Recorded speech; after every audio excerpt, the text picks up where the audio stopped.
Lydia shook her head in disgust. Marcus took me to Paris last month.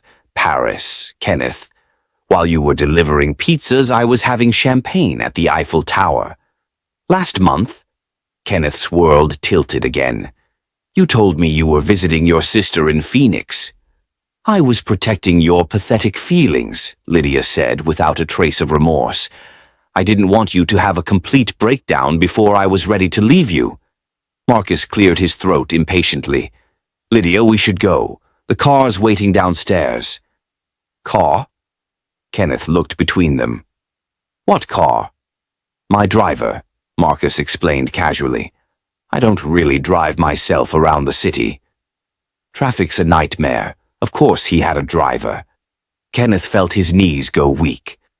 Lydia grabbed a few more items from the nightstand. Expensive jewelry Kenneth had never seen before.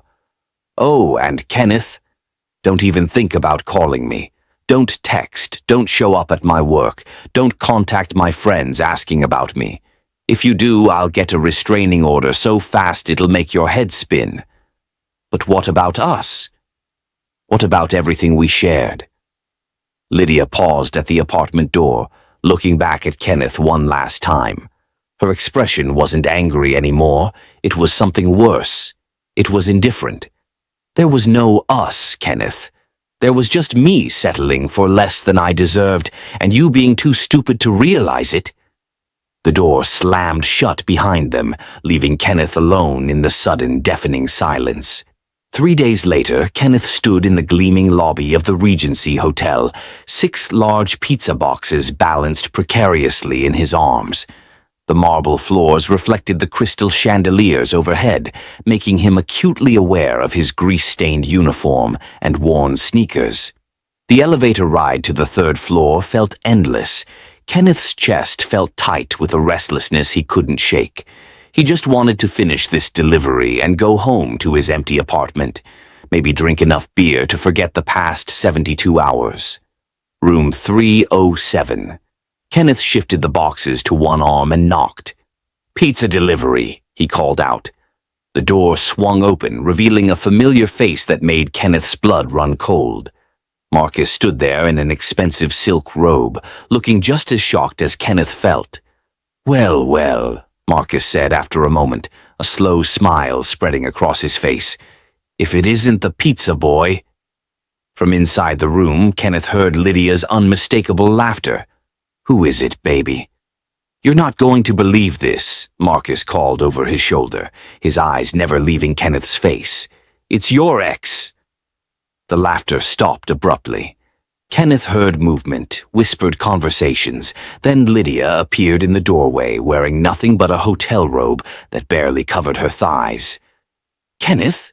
Her eyes widened in shock, then quickly narrowed with annoyance. What the hell are you doing here? I'm delivering pizza, Kenneth stammered, feeling heat rise in his cheeks. I didn't know. I couldn't have known.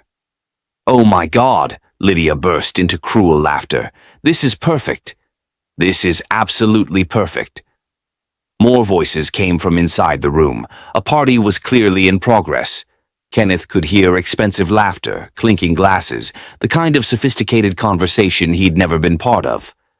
Hey everyone, Lydia called into the room. Come meet my ex-boyfriend. The one I told you about. Several well-dressed people appeared in the doorway, drinks in hand, looking at Kenneth like he was a zoo exhibit. This is Kenneth, Lydia announced with theatrical flair. The pizza delivery boy I wasted 3 years of my life on. The group erupted in laughter. Kenneth felt his face burn with humiliation as they pointed and whispered among themselves. Ladies and gentlemen, Marcus stepped forward with a mock bow. Allow me to properly introduce Kenneth, the man who starved himself to buy Lydia a purse. More laughter. Kenneth's hands shook as he gripped the pizza boxes. Oh, that reminds me, Lydia said brightly. Kenneth, I should probably mention, my boyfriend here is Nathan Collins. You know, of the Collins family? Collins Industries? They own half the city. Kenneth's heart sank further. The Collins family was practically royalty in their city. Old money, political connections, the kind of power Kenneth could never even dream of touching. That's right, Nathan, not Marcus, Kenneth realized with fresh humiliation, stepped closer. My family's net worth is probably more than you'll make in several lifetimes. Isn't that amazing, Kenneth? Lydia's voice dripped with false sweetness. I went from dating a pizza boy to dating an actual heir. Talk about trading up. Kenneth's grip on the pizza boxes loosened, and they tumbled to the floor with a crash. Cheese and pepperoni scattered across the pristine hotel carpet. Oops, Nathan said mockingly. Butterfingers. I guess that's why they don't trust you with anything important.